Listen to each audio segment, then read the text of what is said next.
What's up everyone? Today I'm showing you how to make this wonderful Mexican beer sauce, also known as salsa borracha or drunken salsa. If you're new here, welcome to Mexican Cooking Academy, where we celebrate Mexican food culture and cuisine. And for years now, I've been obsessed with Mexico and Mexican food. And in September of 2020, I decided to make a move from California to Mexico to pursue that passion and share it with the rest of the world. And that's exactly what we're doing today. Today I'm showing you how to make this beer sauce or drunken salsa or salsa borracha. I picked up this wonderful recipe from a chef here in my cooking school in Monterrey, Mexico, and I decided to share it with the rest of you. So for this recipe, you're going to need a white onion, some tomato, a little bit of dried chilies, 3 to 5 chilies should do it, and of course 1 bottle of beer. Now, as always, you'll find this recipe down in the description below, so you don't need to scramble to write down any of these ingredients.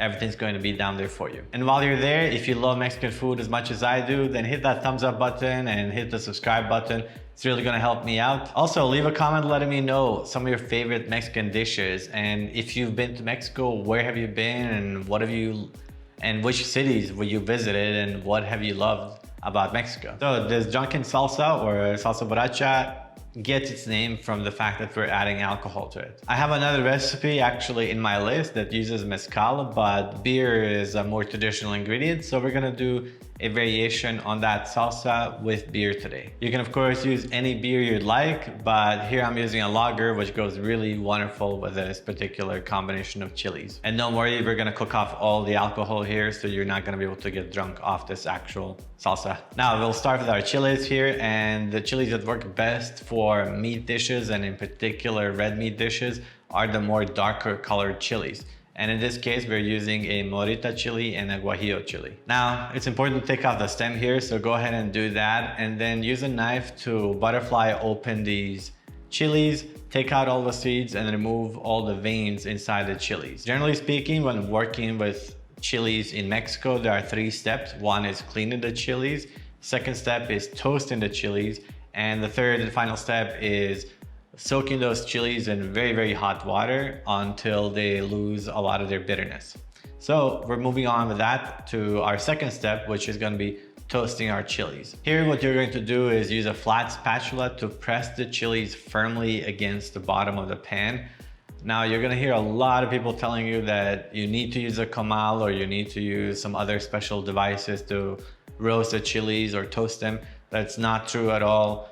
Even in our classes here in Mexico, we don't always use the comal. I mean, it works great if you have it, but you can use a cast iron skillet if you have that. That works really wonderful. And everybody actually in class prefers to use those. If you don't have that, you can use a non-stick pan. You can use a stainless steel pan, which is what I'm doing here. So really anything works. The most important thing is that the entire surface of the chili is making contact with a very, very hot pan. So get your pan very hot and press firmly down on the chili. And you're going to know that they're cooked when they begin to change their color. They're going to start to release a lot of their scents, and it's gonna smoke up your room just a little bit, not too much. You don't wanna cause a fire, so you just get them to like slight smoking point, and you're gonna see that color change happening, especially on the inside, and you're gonna see that blistering, and that's a good indicator that you've done a good job. Next, we take these chilies and put them into hot water. You never put them into boiling water. We always put them in hot water after it's boiled. It can be immediately after boiling, but we just don't boil them. And we use that water to pull out all the bitterness out of the chilies, and we're gonna throw that water away later on.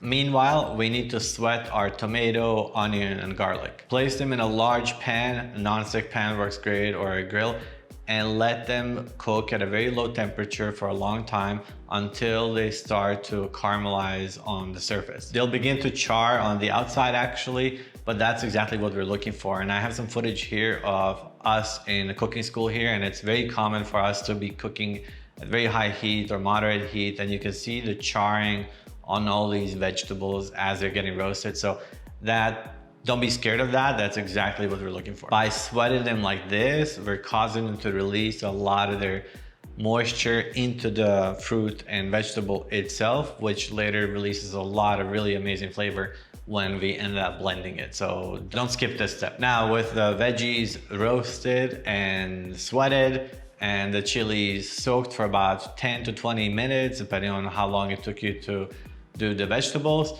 It's time to blend everything. So put the chilies into a blender, add in the rest of the vegetables in there, and pulse everything until it's completely smooth. Next, what we're going to do is take this mixture, pour it back into a pan and bring it up to a very high point and get it to boil. Once it starts to boil, it's going to also begin to change its aroma and its color.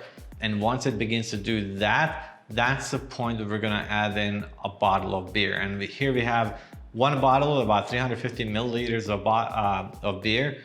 And this is a really good beer. I don't even like beer, but this is a really wonderful beer.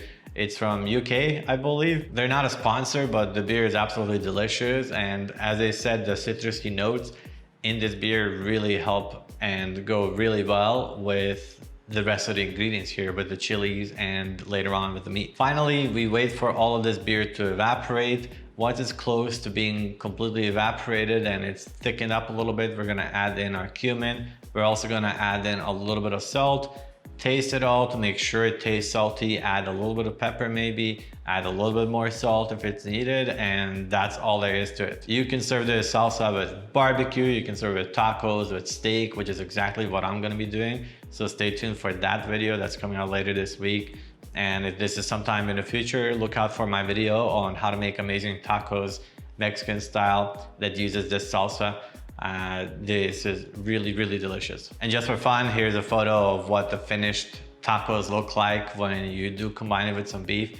As I said, it's really, really good. Anyways, that's a separate video, so make sure to subscribe to watch that one. I hope you enjoyed this video, and if you did, you'll find the full recipe down in the description below. Before you go, don't forget to smash that like button and the subscribe button, and subscribe to my newsletter at MexicanCookingAcademy.com.